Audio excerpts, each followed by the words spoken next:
toute rentrée, toute reprise est un moment important. Parce que voilà, c'est le retour des élèves et de la communauté éducative au travail. Alors pour les équipes éducatives, le travail a repris déjà depuis quelques jours, de manière à accueillir dans de bonnes conditions nos élèves. Je mesure à quel point c'est un moment extrêmement important dans la vie de l'éducation nationale sur ce territoire. Ce problème de la chaleur n'est pas une découverte.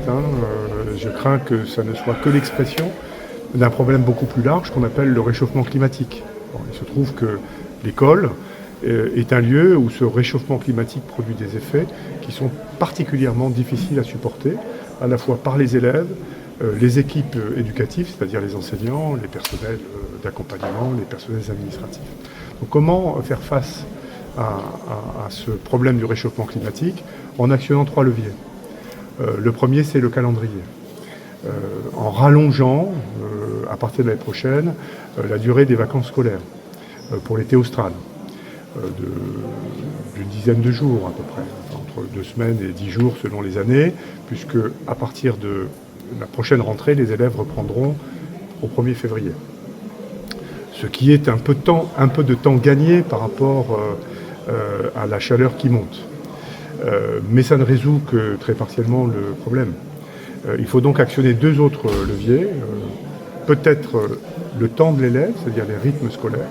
Et là, nous avons entamé une réflexion, alors à l'échelle de la Réunion, mais vous savez que cette réflexion, elle a été aussi conduite à l'échelle nationale. Nous étions un peu en avance de phase. Il faut voir quelles sont les voies que l'on peut explorer pour alléger les journées ou les organiser différemment.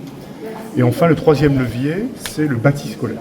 C'est un bâti scolaire qui parfois est inadapté parce qu'il a été conçu à une époque où le réchauffement climatique n'était pas un sujet.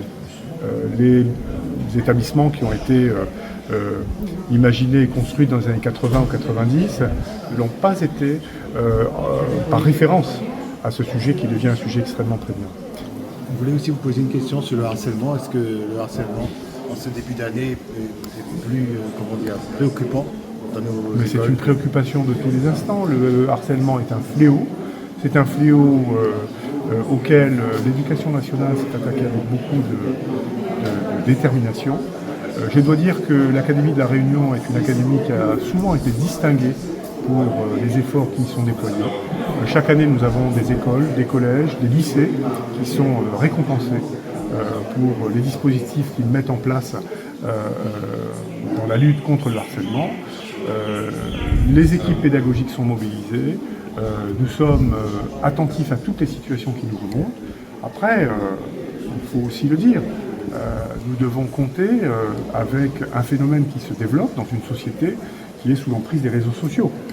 Et les réseaux sociaux permettent de donner une résonance et une ampleur à des phénomènes de harcèlement qui peut parfois être absolument catastrophique.